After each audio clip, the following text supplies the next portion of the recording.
Welcome to American Dream TV. My name is Larry Steinbacher, and I'm your host. Today, we are at Bunker Hill Golf Course, a course with a very rich history dating all the way back to 1927. Let's head on in.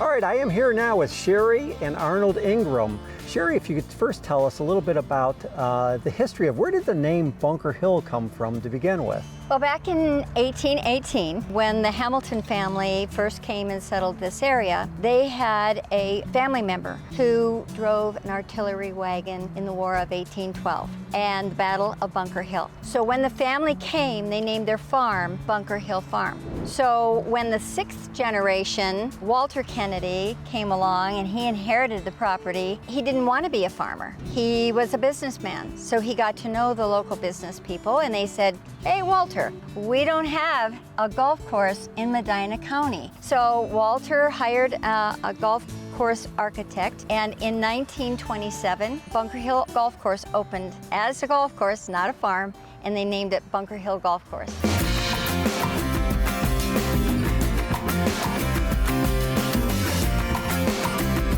Well, I'm here now with Chad Gibson, the general manager of Bunker Hill. So tell us a little bit about the amenities that you have to offer here at Bunker Hill. Absolutely. So when I come over here in 2017, they did a big renovation in 2000, but everything was starting to get to be a little bit older, so we had to do that big makeover again. Started off with the cart paths. So a lot of the cart paths were the black tops that was kind of beat up a little bit, and we started doing those with concrete from tee to green all the way around. Another things we like to do is the landscaping. We did the whole pavilion there with the landscaping, all the landscaping around the clubhouse, and then the golf carts. Everybody loves the golf carts. Absolutely. So the golf carts got an ultimate experience. Got the upgraded seats. We got the GPS units on all the carts so you could get all of the yardage. And then nowadays people like to hear a little bit of tunes, so you could actually sync your phone up to the GPS and play your favorite songs while you're out there doing some golfing. Yep, I've heard some songs out on the course, absolutely. Yeah. What about the indoor then? You have an event center, you also have the indoor simulators. Tell us about what happens indoors here. Yep.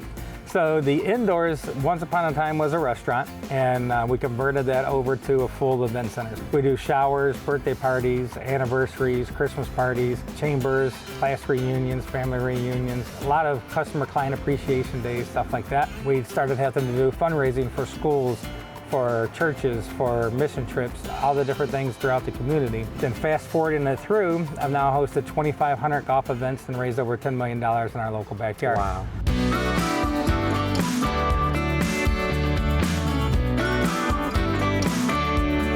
So Chad, I know I spend typically my winters here for at least 5-6 months a year.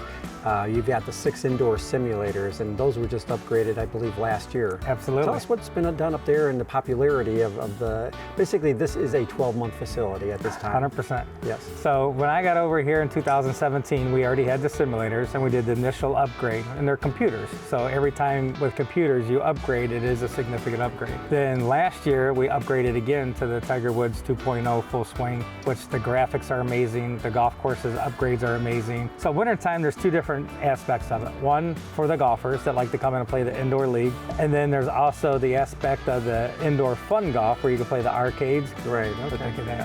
I think that's a wrap up for today. I thank you very much for your time, and we'll move on. Excellent. All right. Thanks, Larry. Thank you.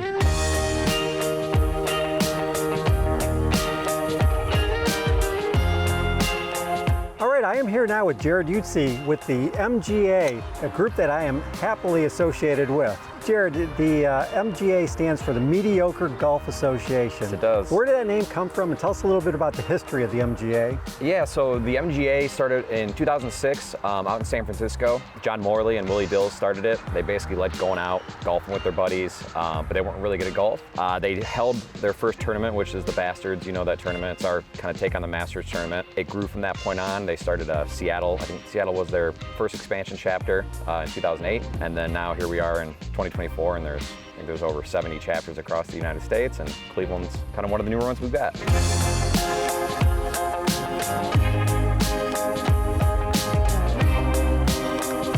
So Jared, as the Cleveland chapter leader of the MGA, What do you do? Beginning of the season, I would say probably come December, January, I start scheduling our events for the upcoming year. I call courses all over Cleveland.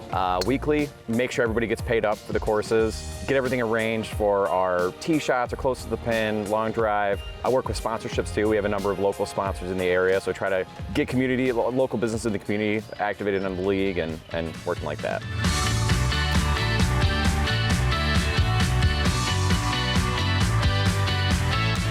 Well, that's a wrap for today. Join us next time when we continue to uncover more lifestyle and real estate gems. This is Larry Steinbacher and American Dream TV.